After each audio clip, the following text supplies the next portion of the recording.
Hello and welcome to another episode of Ivy Games Weekly. I am your host, Austin Harrison.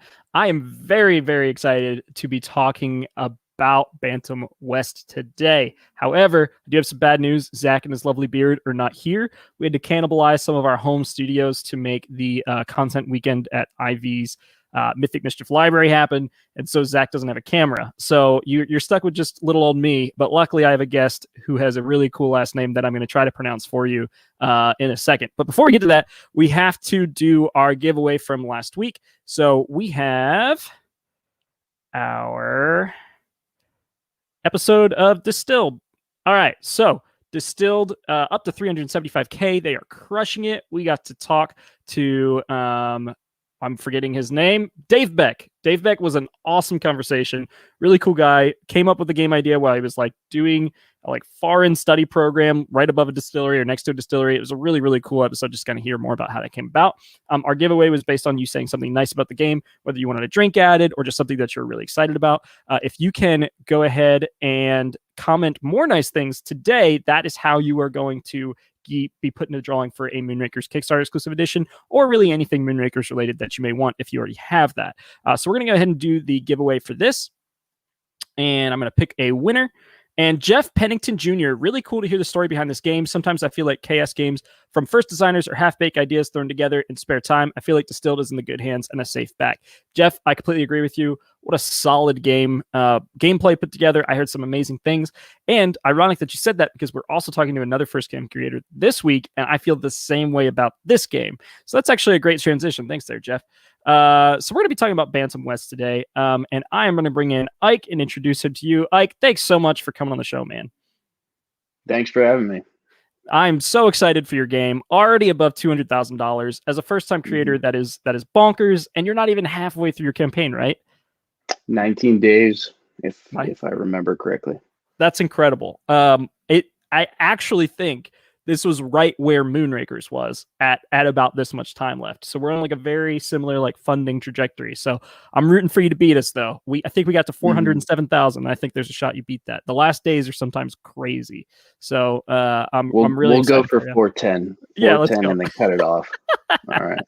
Just got to beat us by a little bit, but not too much. That'd make us feel bad. That's it. All right. I can still get on your show and talk. Yeah, definitely. I said I'd try to say your last name. So is it Brunacardi? Did I get it right? Yeah, that's spot on. Wow. I'm so proud of myself. And if you're just being nice, thank you very much. I'd tell you. I have to thank you twice, actually, though, because you are in the military now, or were in the military. Are you still in the military? Nice. I'm still active duty. Nice, dude. Thank you so much for your service. And I'm just incredibly impressed that you had time to also make a game, because that's a lot of stuff going on. It's slowly killing me, but it's all right. Oh, I know how that feels. Well, not the military part, but it's working too much. But working overtime. Yeah, you said on our pre-call to go over the game that it feels like you're working 2 full-time jobs, and I completely get that. But you literally are working 2 full-time jobs. I just feel like my full-time job is 2 full-time jobs. So that's. Oh yeah, I can't imagine. It's so fulfilling though. The service is awesome. It's been my dream since I was a kid. Awesome. And then the board game stuff, as you know, it's so fulfilling. Working with art, the game design, the community, everything. It's incredible. There's something about bringing something from your mind and the minds of a couple other people into a physical product that is so rewarding. It's not quite having a baby level, but it's close to it. It's really rewarding. So I have a funny little story actually on that. When we were launching, it was me, my best friend and business partner, Max, the one I've told you about. Yep. And then also my mom on the call. We were all in different locations. Max in Thailand, my mom in Iceland for some reason. I don't know. And me here. And as we were watching it, when we funded, my mom was like, "Oh, congrats! I officially have a grandchild." And I was like, "I guess if you want to consider it that." Oh, that's incredible! I'm so glad that your mom agrees with me and that it's like having a baby. That's oh yeah. I got to catch up on chat here because quite a few people. Human Affectation, which is one of our Discord mods. Ike, your game looks absolutely amazing. Thank you for introducing it to the world. I completely agree. Human, really, really solid. There's quite a few people here in chat, so excited to see that. And then I have a question because a couple people started off by starting with some emojis here. So tell me about the Is that a baby emoji. emoji? I think it was an old man emoji. Oh. Or a baby. No, it's a baby. It's a baby. All right. Or a boy. Oh, I get it. Cow and then boy. I figured it out. Okay. It out. Cowboy. Yep. Nice. What made you put the emoji in the title? Because I love that. Okay. So we did tons of research. Max and I both, we would split. We'd be like, okay, reconvene in like 2 days with all of our research.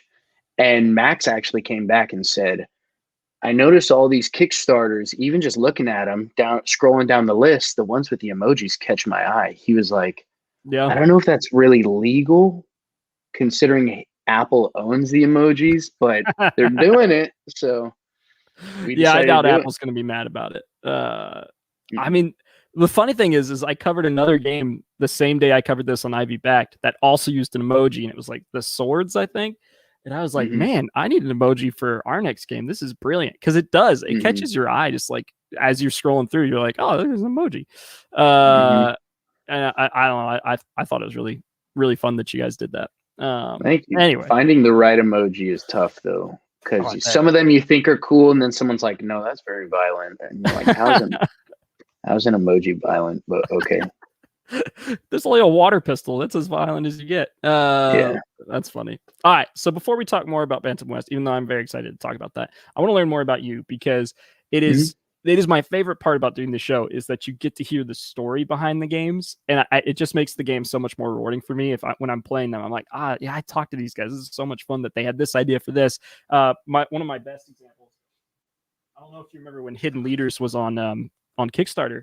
I played the game with them on Ivy Played, and like got to hear their story and like some of their ideas for some of the cards and some of the problems they had, and it just made it so much more rewarding to play when I was playing with family and friends, and I'm just like able to do that. So anyway, all too long of an explanation, but kind of tell me how the heck did you get into board games? So I was into Warhammer 40K as a kid. Yeah, nice. I loved playing, but loved painting those minis. Yeah, salamanders of the Space Marines. So yeah, big salamander chapter guy. Nice. But all that aside, lost touch with board games, tabletop for a while, for years, and then went to a country outside of America. So I deployed, and while I was there, like we would play cards and play board games while we were off duty. Right. At the USO. So the USO, keep in mind, it runs purely off of donations. So you get all these beat up games that might be like 2-3 decades old. You have no clue. So we were sitting there like covered in freaking sand and dirt, just chilling. And we decided to stop playing spades with a deck of cards. And I was like, let me go check out the board games.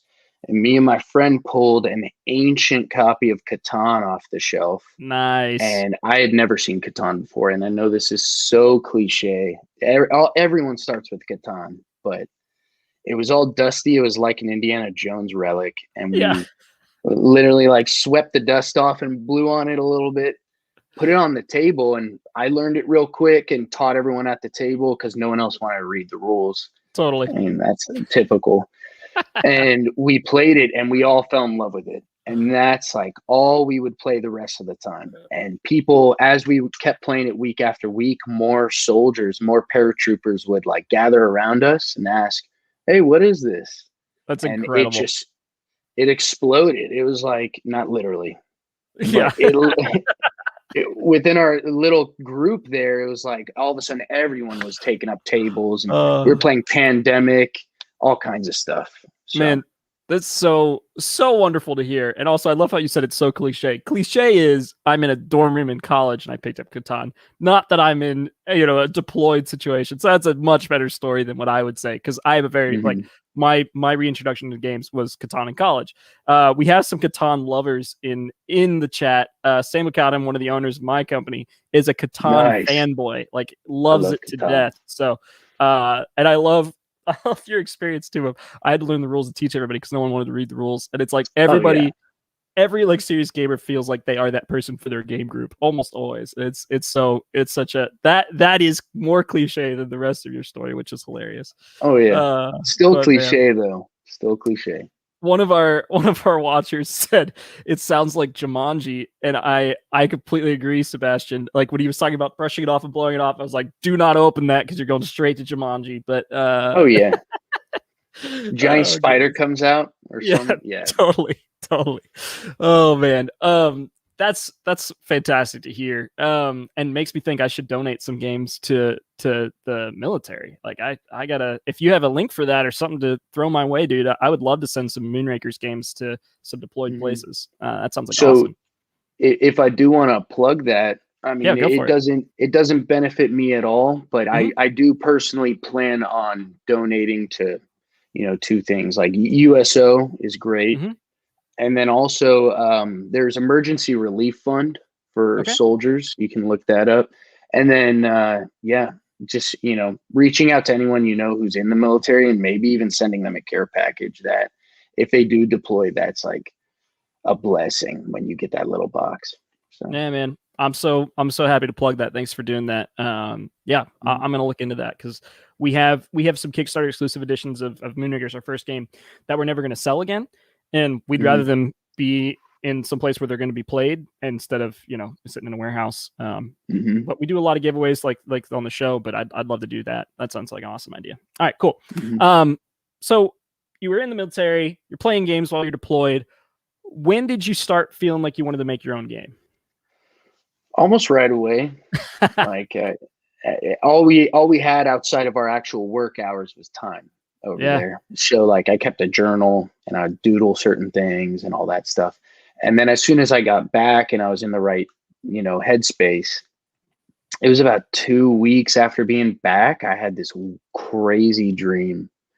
It's so weird. I was a little piece in a Western board game. No way. One of those like borderline fever dreams. You wake up sweating. Yeah. Here, hold on. My computer's acting up. All right, now I'm back. No worries. Cool. So I was a little piece on the board running around, and I was like first person perspective, but on a board game, and it didn't make any sense. So I woke up and I said, that'd be cool if someone made something like that. Why don't I just make it? So Chris Chesney from our chat said, so it was Jumanji. It was. It was Western God. Jumanji. That's hilarious. No, that's incredible. I love that it came to you in a dream.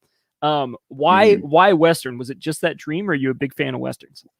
Oh, well, I love Westerns. I grew up on them. My dad would always show me Westerns as a kid, but the Western part definitely came from the dream. And I think it was just the theme of freedom and finally being back in the world and being able to do what you want. And that kind of bled into the open world aspect of it too.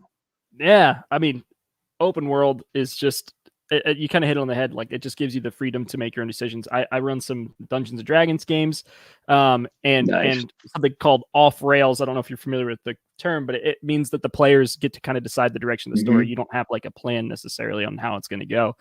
And just having that in a board game like this, and a lot of people say open world, and I normally am very hesitant on whether to believe how open a world a board game can truly be. But people I really trust, like Quackalope and Alex, Jesse from Quackalope and Alex at Board Game Co., both had really nice things to say about the open world nature of this game, which really makes me excited to play it. Because those guys don't mess around. Like if it wasn't open world, they would tell you it wasn't open world. So if you think their reviews are rough, like the way they pick apart games and all that stuff, just get behind a closed door with them like one time, and they'll sit there and tear apart your game and then be like, okay, love it. Yeah. Keep up the good work. Keep up the good work. I got some good notes. Yeah, because I noticed that you have, and actually my chat found this, you have Radcliffe Coffee as one of your pieces or brands in the game. And that's because Alex was talking to you about the game a good bit, wasn't he? Yeah, he was. And he looked at the little tobacco pieces, Green Gal Tobacco, which is a play on Red Man. Yeah, that's amazing. Green Gal, but don't tell anyone. That one. I missed that one. And he was looking at it. He was like, "Oh, I don't like tobacco." He was like, all I ever drink is coffee. That's my energy." And I was like, "You know what? I'll give you what you want, just for you, Alex." I hear the people. That's incredible. Yeah, man. I just was hanging out with those guys not too long ago, and you're right. They will tell you what they think of your game, but it's always in a spirit of helpfulness, right? And I love that they're willing to put in the time to help make games better. And they have really good ideas. So it's wonderful. It's wonderful to hear that they were able to do that with you, because I mean, it's so hard, especially during the pandemic, to play test like we would like, right? Like playtesting online is so different than playtesting in person. When you can see someone thinking about something, you can see someone smile when they get something. You see the light bulb go off if they've had an idea of what they're going to do on their turn. On playtesting online, you don't get any of that. No, and it's very dry. It's very dry. You don't see them looking closely at a card, trying to figure out what the heck is wrong with the card. And so you're like, oh, I need to fix that card. Like you have to really ask really pointed questions in online. Anyway, we'll get to that in a second, because I do have a question about that. All right. So you had these Western themes. You had this dream. You had this desire to do freedom. When did you seriously say, okay, I'm doing it. I'm making this game? Was it right after you got back from being deployed? It was the second I woke up. And I'm not kidding. That's amazing. You can ask my little brother was like staying with me for a month or two at the time. Yep. And I also had like a living significant other, and both of them can attest. I just woke up and I was like, I had a weird dream. I need a notebook, and I went and grabbed a notebook and started scribbling stuff. Yeah. And I kept all those notes. I look back at them sometimes. I'm like, dude, initially this game was like, it was like nothing, you know? Yeah, it is funny. All of my ideas, the initial ideas, I'm like so excited about them. And then I get them down on paper and I'm like, this is genius. And then I actually start making it. And I was like, what the heck did I write here? Like, this doesn't make any sense. This mechanic's not going to work at all. And then you have to go in and you have to either completely rework the idea or figure out how to make the mechanics fit the theme. And it sounds like you definitely were theme first, mechanics second. And so like, how did you approach kind of like starting to build your game out? That's a very good question. So I essentially started with the overarching ideas, because I'm not an expert gamer. You know, I love design more than I love playing games, to the point where like my design knowledge is more than, you know, actual thousands of hours on certain games.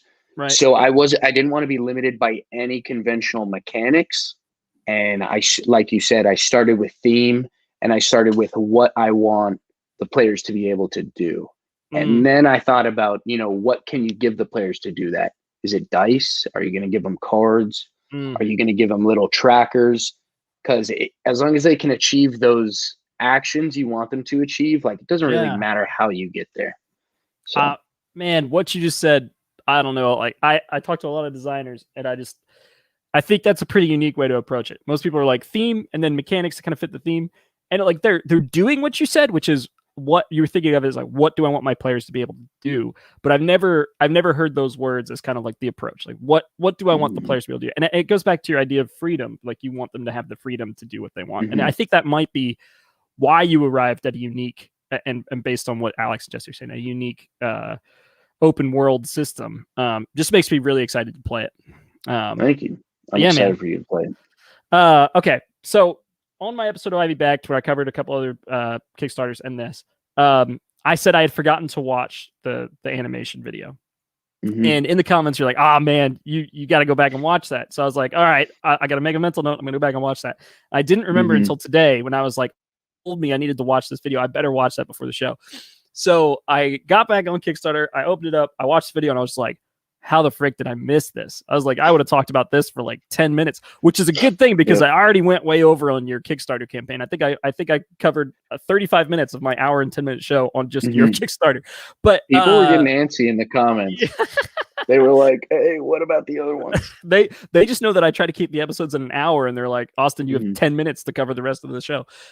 Anyway, good luck. But I'm glad that I did go back and watch it, because as far as Kickstarter videos go, this is one of the most ambitious that I have seen. And it is It's awesome. It looks it, and you mentioned this when we were talking about it in the show before, but it looks like it's like in a video game, like it, and you have like this incredible art assets, and it's all animated out. And the girl diving out of a train, another one diving out of a window, and he's being chased and a gun shooting at him. Like it's just like there's a lot of stuff going on, a lot of movement, and it just seems so far above and beyond what a Kickstarter video normally tries to accomplish. But what I love about it is you got an open world game where you want to drive home what your players can do, and in that video you cover so many different things that they're able to do. So tell me about this process, and tell me, like, because I mean, did you go to the company that you ended up working with and you had a script and an outline, or you're just like, I want them to feel like the Wild West, I want to feel like, you know, I'm talking too much, I'll let you answer. It was hand in hand the whole time.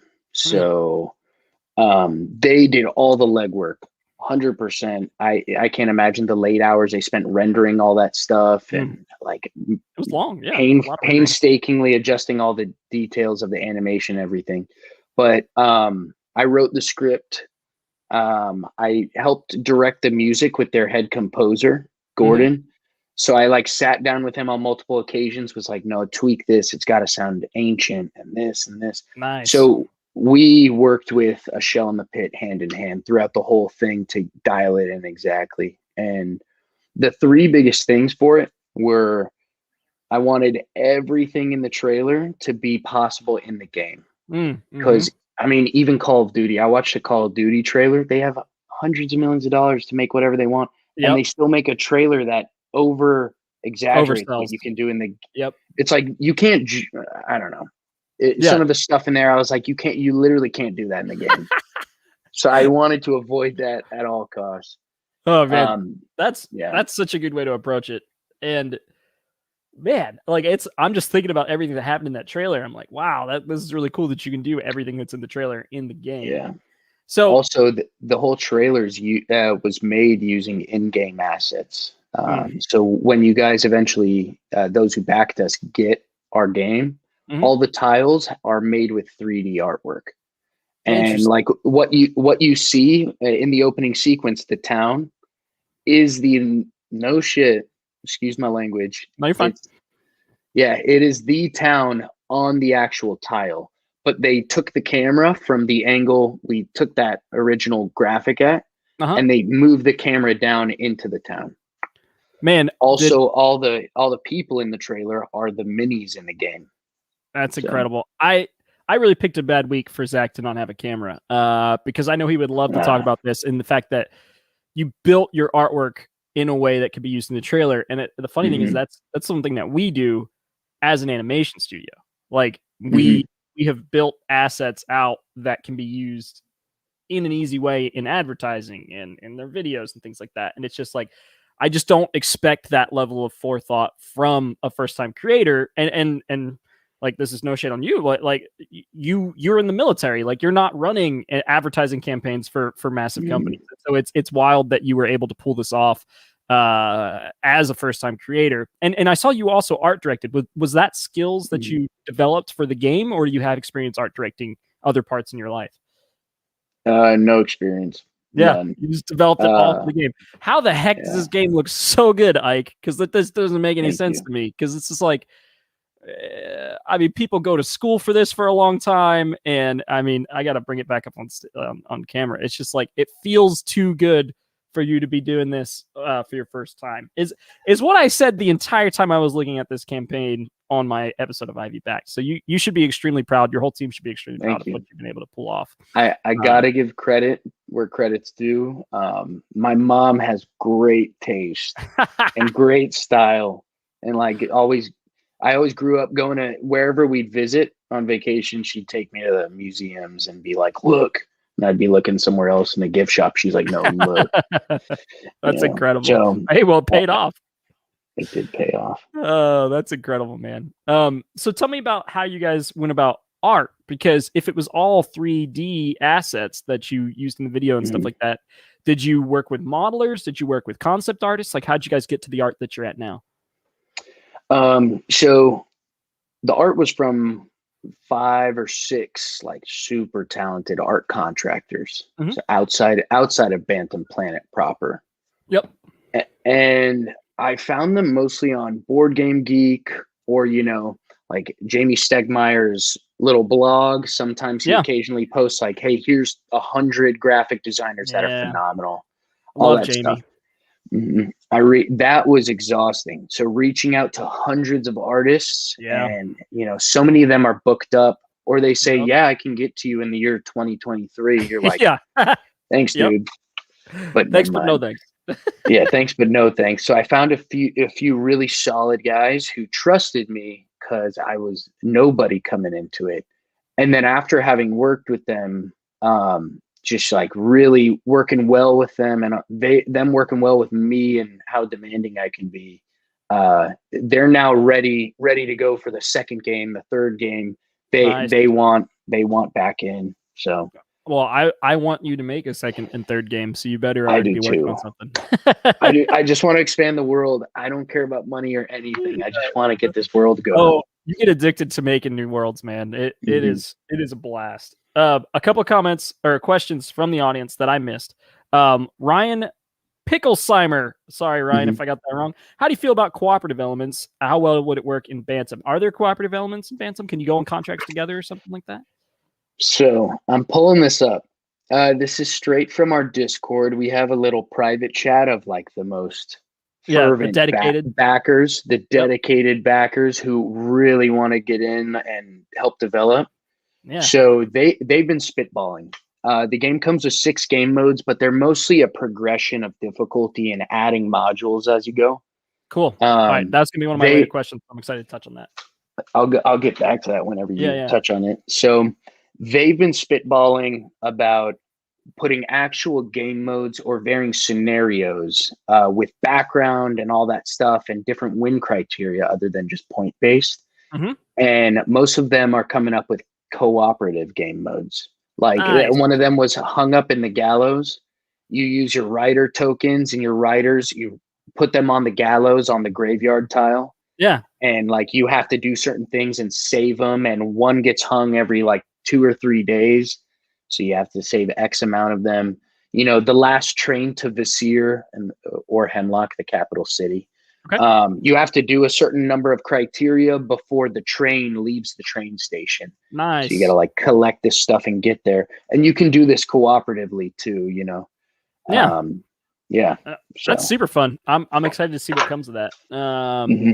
So that's for you, Sebastian or Ryan. And then Sebastian says, how can you maintain a certain game time in this open world, or will there not be a time estimate on the box? And then before you answer that, someone did bring up the win condition, which is the person will hit a certain notoriety, I think VPs, which are gained by accomplishing certain tasks. So will you touch on just kind of game end scenario?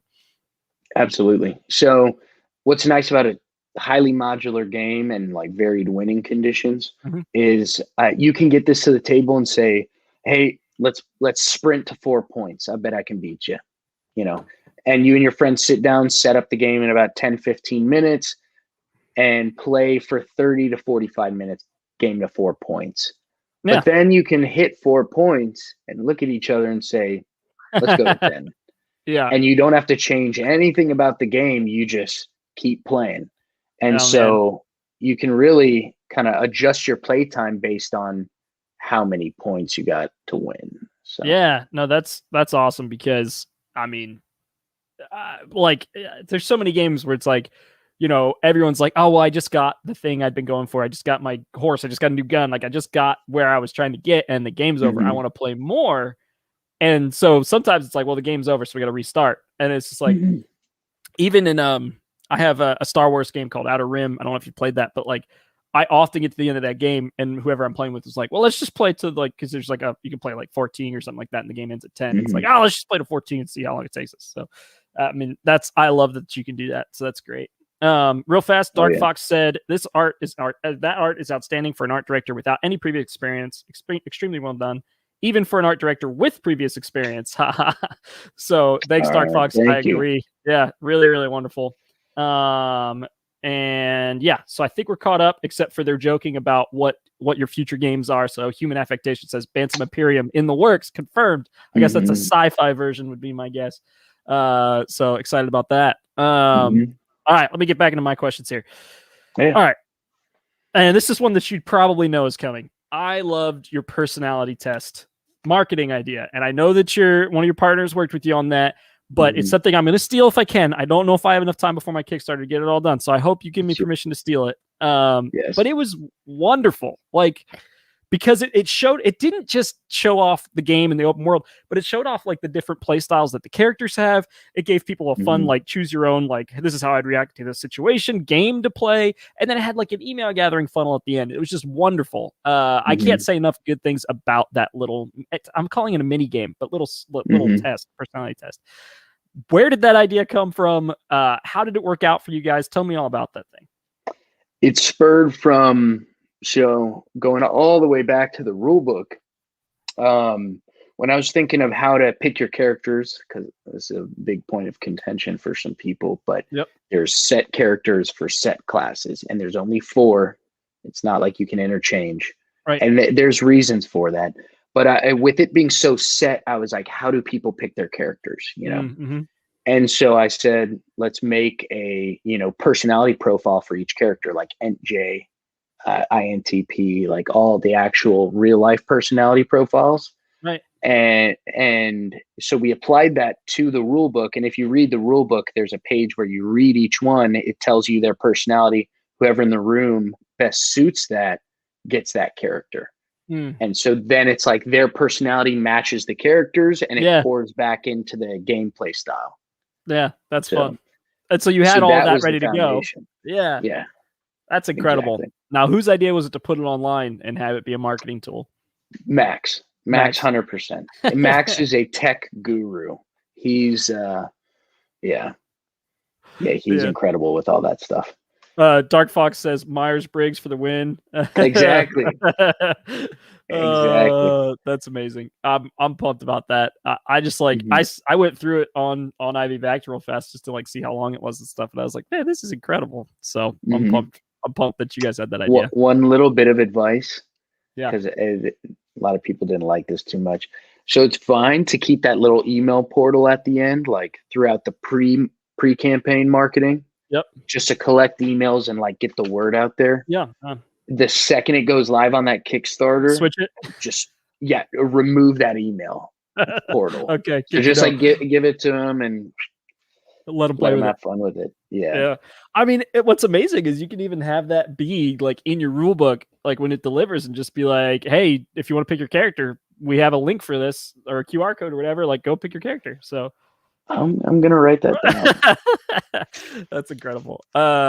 We made something for Mythic Mischief's like gameplay on our set, and it was a 2-minute timer for one of the game modes. And I was like, guys, we have to put this on YouTube so that people can actually use it in their games. And like, it's just like little things like that you forget. Like, you can repurpose so much stuff you use in your pre-marketing and your gameplay stuff to that people will find useful in their own tables. So anyway, yeah, that's a great idea. Great idea. Cool beans. All right.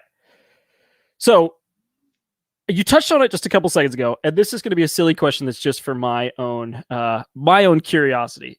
On the campaign, there is this grave panel here, this grave board. Yes. What the heck is this? I'm just so intrigued by it. It's the graveyard. It's the graveyard. The Gallows Springs graveyard, and you can see the gallows up there. Gallows up on the left. The name Gallows Springs. But also the town's run by the Gallo family. It was started by them. So so can you like runs through? Can your friends that are like helping you, like the people you hire or whatever, can they end up in this graveyard? Are you like, okay, why does it have $5 on it? Can you dig through the grave? All right. So I'll talk you straight through. Yeah, talk me through it. As quick as I can. So you can go to the saloon. If you see that tile that says Melissa's in with the female holding a beer, that's actually my mom. She told me to put her in the game, but nice. Yeah, that's literally my mom. And so you can go to the saloon and recruit riders. Riders can give you varied abilities, and they bring you a benefit. But also, if you're on your last leg and you have 1 vigor left, vigors are health. So you have 1 vigor left, and let's say someone pulls out a gun and like rings your bell, you can say, hold on, I'm actually going to sacrifice one of my riders. Oh, they dive in front of you. They dive in front of the bullet, and you lose the benefit they give you. You also lose the game-winning point that you got from recruiting them, but you could possibly turn the tides and actually win the fight from there. Nice. When they do that, you flip their token. So if you look at above where it says $5, the backside of every rider token has that rider's name engraved on a tombstone. Got it. So that one, so you just Alicia, it's like a lottery scratch off. Yeah. Acacia Goodwin. Acacia Goodwin. So you flip it, you pick any grave that has a coffin in it, you place it down so it's flush with the tombstone. Now that tombstone has your rider's name on it. You're paying respect to them, and you get whatever's in that coffin. Nice. I love it, dude. Really, really awesome. Thank you. I'm just going back to once again, what do I want my players to be able to do? I want them to have a friend that can dive in front of them and take a bullet for them. That's just something that can happen in your game. So that's super fun. I love that a lot. You can also loot riders. So if you beat someone, you can turn to their rider and say, "Hey, you're coming with me. You want to fight for this guy anymore?" No, you don't. They're worth a VP, right? So that's a big deal. So you're stealing a VP from them and gaining a VP yourself. Nice. So it's a big swing. Remind me to stay away from you when we play. Oh yeah. All right. So we touched on this a little bit, but pandemic kind of screwed some stuff up. How did you test this during the pandemic? So, being near a military base, we're a little bit more cut off from the rest of the world. And we have to stay open. We did barely any teleworking and all that stuff. So we were still hanging out with each other just because we couldn't avoid each other. That makes sense. So it's not a matter of isolation or not. We were isolated from the rest of the world pretty much. So we tested amongst ourselves. I had a very tight-knit test group for a while there. And then I was able to get it onto Tabletopia, and we've been able to test on there since. Yeah, that's great to hear. It was very weird after Moonrakers, which was tested entirely in person, not at all online. Which is preferred. Preferred, yeah. To go to Veiled Fate, that was tested entirely online and almost not at all in person because it was literally in the midst of the lockdown. So I'm excited that you're able to keep going in person because there's something magical. Even Mythic Mischief, our next game, it's just we played it in person a bunch this weekend, and it was so much more rewarding just to see people get it, to see the light bulb go off. And I love playing games in person over online, obviously. So and that's why we haven't released the Tabletopia port. It's so much fun, but it's a big enough game that if you're not playing it in person, it's harder to learn online without the touch, and then it's also, a bit drier. All games are a bit drier online, and it does not portray the game in a good light. It's perfect for testing. Perfect for game balance. But playing the game on Tabletopia, it's, I wouldn't want people to experience their very first time with this game on that unless I was guiding them through it or something like that. So we took some flack on Moonrakers for the same thing. We never released it on TTS until after we delivered copies, and then we released it on TTS. So I understand where you're coming from 100%. We can talk about that more later too. But it's a hard decision. It's a hard decision because you want more people to be able to play it, but you don't want them to have a bad experience on their first game. Yeah. And I could see why the fear is there of it's just a worse experience online. It is, but we'll talk about that more maybe after the show because I might have some ideas for you on how to improve that experience. But anyway, Panda. Okay, I saw Panda on your Kickstarter. Yes. I was so excited because we work with Panda, and anytime I see Panda, I just know the game is going to be better because Panda held our hand like we had no idea what we were doing, and they helped us through all of the components, and they are just so helpful. So how's your experience? Hopefully your experience has been the same because if it's not, it's going to be but how phenomenal. Yeah, dude. Phenomenal. So, you've been working with them for a while, right? Now? Over a year. Working with Sarah. Sarah's been awesome. If she's listening or ever listens in the future, thank you, Sarah. I was going into it having no clue about actual, dimensions of components, quality or even what the material's made out of for certain components. I was spitballing everything, and she has reiterated the quote like 300 times. I'm not even kidding.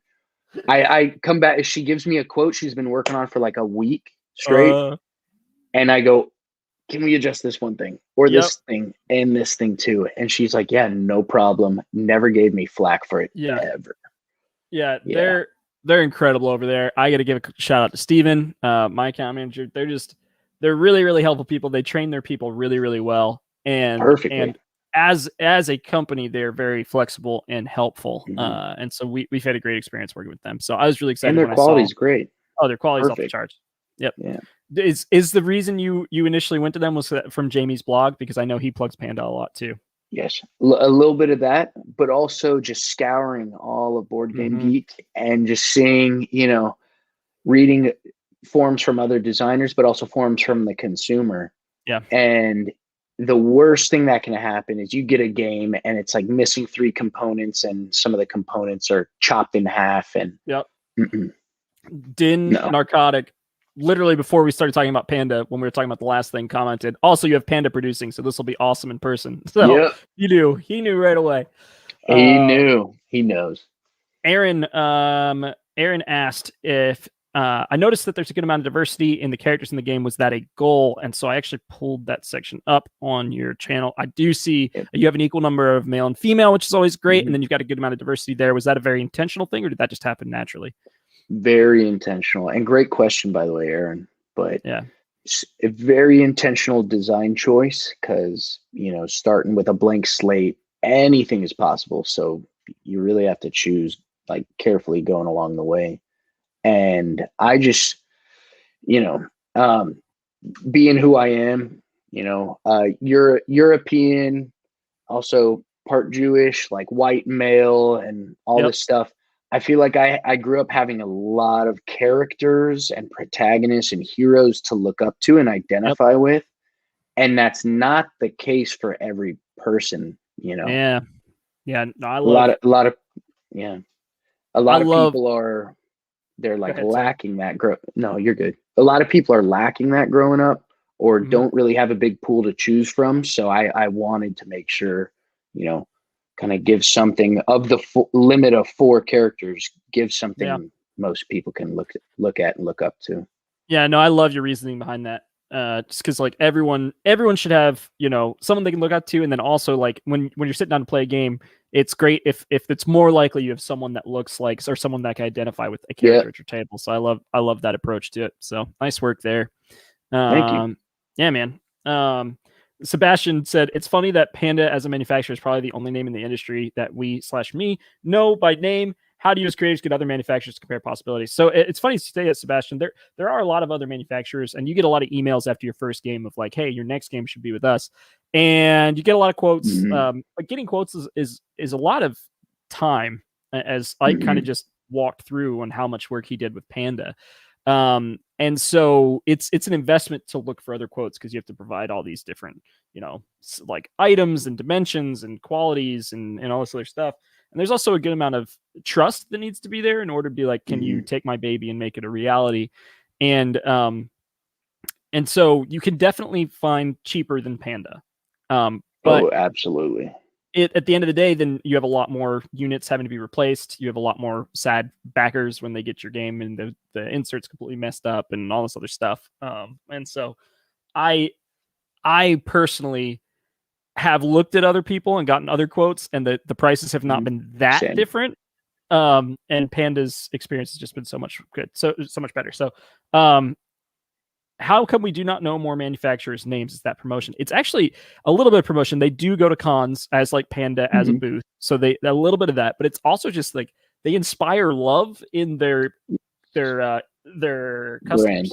Yeah, their brand. Like me and Ike both love working with them. And so we want to talk about them. And so I think that's like a good example for me and Ike too, of like, that's what we want to emulate. We want people to love talking about us. And so, yeah, I think that's probably why you know them, Sebastian, more than other companies. Just share the love, Share the love. I love it. Felix Ralston says, just wanted to quickly say hello. Hello, Felix. Hello. All right. All right. Finally back around full circle to the game modes. Tell me more about the game modes, because this is one of my main questions I had from the episode of Ivy Back is I was curious how each game mode kind of changed the games. And it sounded like difficulty, but can you walk through that for me? Yes. So game mode is a nomenclature that I chose.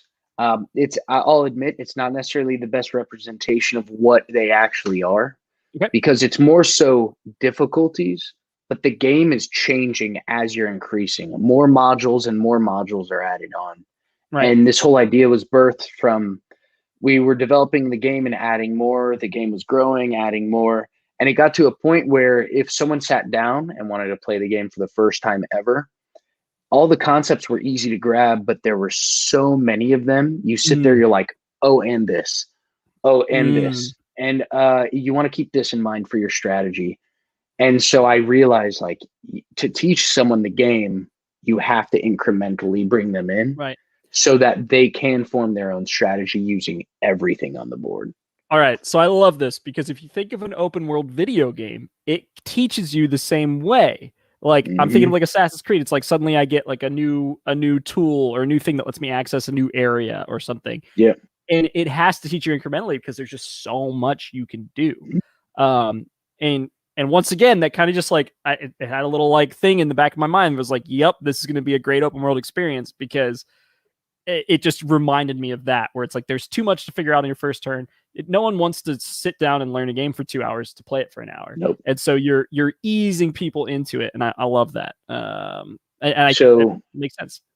Well, I just want to give a quick shout out. This person does not know me at all, but I look up to them like they're an idol, and I've learned so much from their videos. So Game Maker's Toolkit Yeah. on YouTube. Whoever's listening to this, getting like my deepest dark secret, but Game Maker's Toolkit is phenomenal, and they have a video exactly about that, game tutorials. And if you watch it, it's mind blowing how games will sneak tutorials in, and you don't even know you're playing them.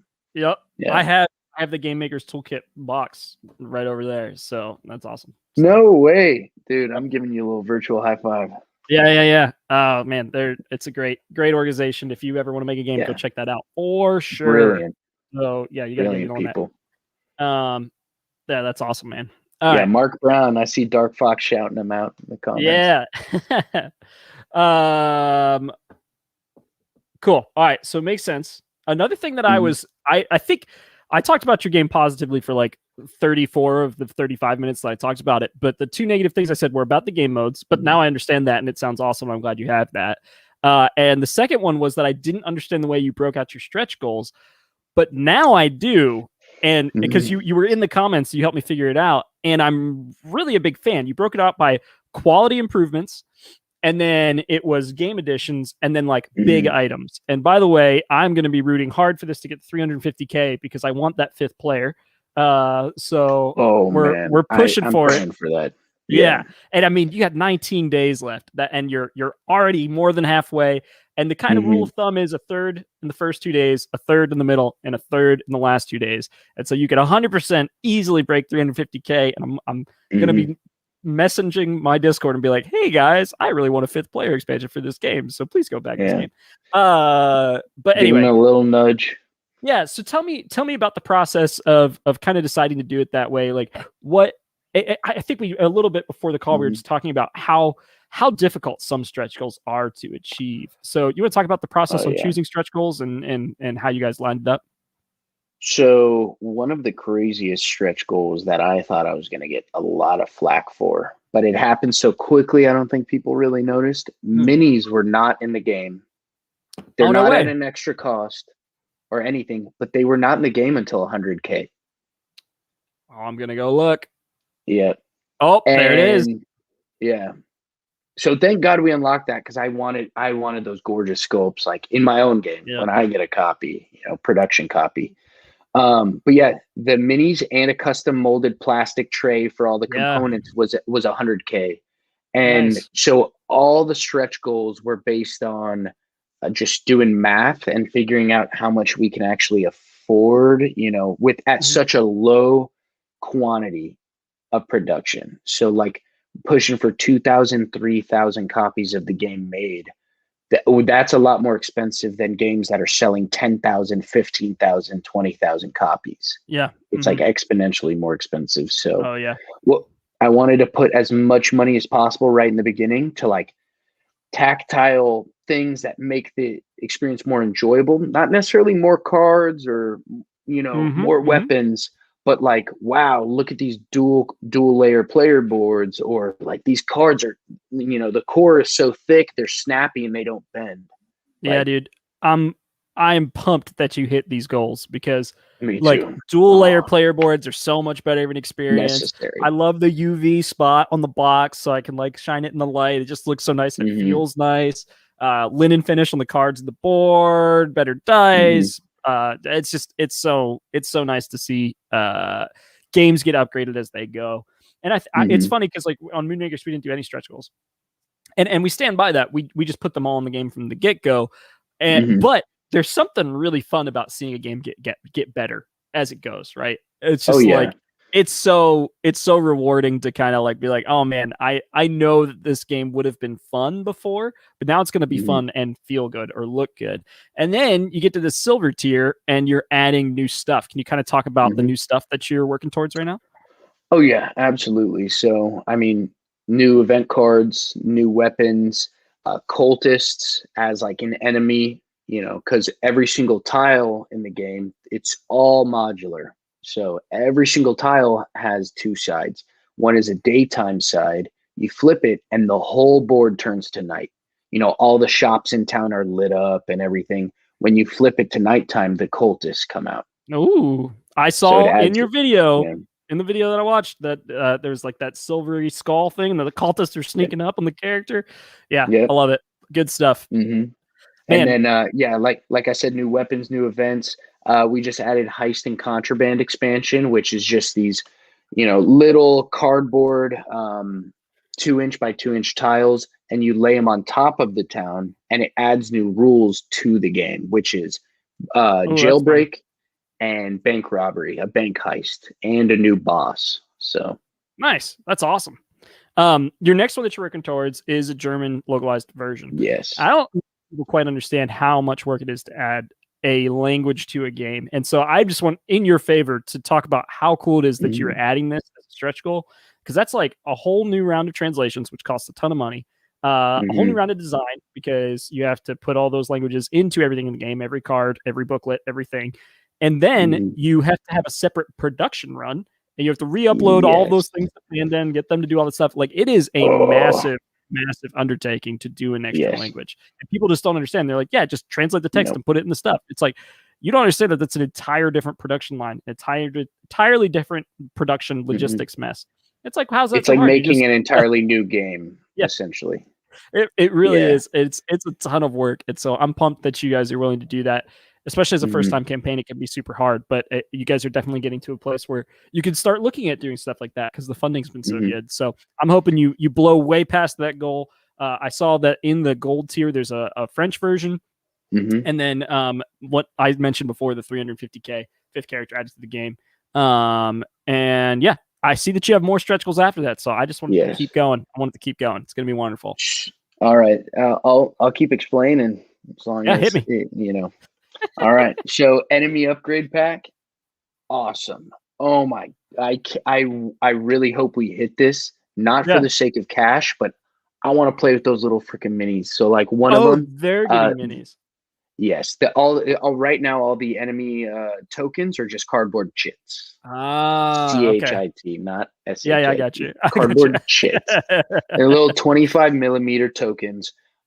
This you'll be able to place on top of the token with a 25 millimeter base and its actual minis. So like for the gator, and we're trying to go unconventional for this because it is unlocked, so trying to go all out when it does get unlocked.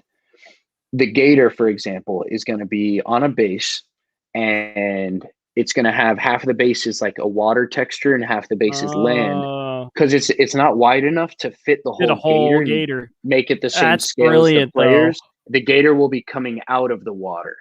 I like that even more, though. I like it even more. Yeah, that's brilliant. It's funny how sometimes constrictions lead to creativity like that. Or Yes. it's like, I actually like this idea better, and I never would have done it if I wasn't limited in some way. Oh yeah, absolutely. Yeah, that's really cool. I think board game design Mhm. is like a perfect example of that. Like sometimes you just have to come up with creative solutions because you don't have the money or the time or the space to like, you know, you Mhm. can't create 2 games within one game. You have to come up with some kind of creative solution. I love that. So, So the 5th player, you brought that up. yep. I really want that too, especially because not only does it make the game 2 to 5 players, so it completely expands the game in every Yeah. way, but also, you know, adding an entirely new storyline, entirely new character, and another demographic like people can relate to. So it would have to be totally different than the other characters. That's my personal goal. Yeah. So That's awesome, man. I can't wait to see what that is. mhm. Then you got the How to Play black and white comic. I'm assuming it's black and white comic. Bantam West. Bantam West. Never mind. Not Oh, black and it white. would be It's gonna be full better in color. color. Oh yeah, full color, baby. Oh, Glass let's go. pages and everything. Let's go. Oh, that's gonna be awesome. And then Tone Folk Tasks expansion. I'm guessing that's similar to the bank heist and the breakout expansion. Tell me a little bit what the It's a Tone lot. Folk. The Townsfolk Tasks expansion is a lot bigger than the Oh, wow. Heist and Contraband. So it would add an entirely new tile. Like you can now access the town hall. Mhm. So you can go Nice. into the town hall. It would probably, this is just, you know, brainstorming that's already been noted down, but it's tentative. It would add a calendar to the game. So each Nice. day and night phase, each time you go all the way around the table, that's considered one whole day and one whole night phase, but Okay. that's technically considered a month in game. Got it. So it would have a 12-month calendar with different seasons, you know, spring, summer, fall, winter, different effects during different seasons. And then also like a community bulletin board for collective tasks, first come, first serve type tasks, all that stuff. It would also add quests to the game. So you can Right. go talk to friendly NPCs, receive quests, go off and venture, you know. So Yep. Just to clarify something for one of our watchers, Human, is the enemy upgrade pack a paid add-on until you hit the 400K? No, I believe it is not able to be done as an add-on until you hit 400K. Is that right? So it's unlocked and it's available in the pledge manager. Let's say we hit like just shy of 400K. Yep. The Masters of Chaos all-in pledge that has everything will not be available until we hit 400K just for manufacturing purposes. Right. Okay. Yeah. And the enemy upgrade pack will still be available if it's unlocked during the pledge manager. It'll just be tacked on if you want it. Do you have any, and if you don't, that's totally fine. Do you have any idea of what the enemy upgrade pack will cost if it is unlocked? Still working towards that. However, yeah, no worries. So if you look at the terrain upgrade pack, it's $24, you know, included in Shadow Governors, but 24 if you buy it standalone. Now that is 14 cabin minis consisting of 5 unique designs. The terrain upgrade pack is like, enemy upgrade pack is I think 16 or 17 minis consisting of 11 unique designs. So probably a like little bit more 2 or 3 times the molds. Yeah, it's a lot goes into that, and it'll probably be a bit more than the terrain upgrade pack. That's for sure. Right, good to know. Cool, man. I'm pumped about the game. If it wasn't apparent already, I'm really rooting for you guys to break through these stretch goals, especially the 5-player one. That's the one I want the most. But I'm really excited because it's right after the enemy upgrade pack. So, but yeah, that's gonna be incredible. I mean, you're crushing it. Let's see, we're above 200K. We're at 203,000. For people watching, the game looks awesome. You have people like Alex and Jesse telling you that the open world is looking great. Ike is an awesome dude after just talking to him for a little while. He's also a military man. I can't think of someone that deserves more your support as a first-time creator. So we're going to be pushing hard for this campaign. And, you know, really just congratulations, Ike, on already and where you are, because it's an incredible first entry into the board game space. And I'm really excited to see what you do with this and then what you do after this. So, yeah, man. Thank you. And there's big plans for the future. That's, you know, I'm very fortunate to have already gotten here. It's also taken a ton of work, as you know, night and day. But I'm excited for what's coming after this. Yeah, man. So expanding the world and building Bantam. Yeah. All right. I told you, I warned you that Zach, even though he's not here, had some every episode questions that he normally asks. Mm-hmm. So I'm going to ask him instead. I'm just going to say a couple of things, and you're going to tell me which one you prefer. If you have a question, feel free to ask it. And then a couple of questions around games you've been playing. So first one's fantasy or sci-fi? Ooh, that's a hard one. Yeah, because Western's not into fantasy or sci-fi. So no, it's not. So I would lean slightly more towards fantasy because I tend to like more archaic, like medieval type settings. However, I don't like extremes of either. I do not like high fantasy. I'm not a huge fan. And I do not like extremely, over the top sci-fi. Good to know. All right. So I like cheesy sci-fi. Cheesy sci-fi. Good to know. Like Flash Gordon. That's nice. Classic. Perfect. Resource management or worker placement? Ooh, okay. I mean, I started mostly with resource management. Yep. However, worker placement, I like building systems and I like planning ahead. And I feel like worker placement is more planning ahead. Yeah. Euro or Ameritrash? Ooh. Euro trash. Yeah, Euro trash. That I'm going with that answer. Nice. You stole my quiz. I'm stealing your answer. Euro trash. Nice. I'm in for it. That's good. Meeples or minis? I think I know the answer to this one. I love minis. I love painting them. I don't like plastic yard sales though. I'm not here to spend thousands of dollars on 300 minis that I'll never look at. So every once in a while, I'm just kind of looking through Kickstarter, wondering what I'll back next week or whatever, and I'll hit one of those plastic yard sales, and I'm like, how do I even cover this? I was like, it's just like 200 plastic minis. Like, there's only so many ways to talk about 200 plastic minis. Is there a game in there? I can't see it. I don't know. Honestly, that does happen. All right, so a little bit slower paced questions, but what game did you play most recently besides your game? And that might be a hard question to answer because when I get to the end of a Kickstarter or beginning of a Kickstarter, I haven't played any other games other than my game. But So The Quest for El Dorado by Reiner Knizia. Yeah! Play that. Love that game. It's so simple and elegant. And mine is right here on my shelf. Oh, it's mine's like right over there. The perfect game to pull out for someone that's like either loves board games or has no clue with board games. I think it fulfills both so well. It does.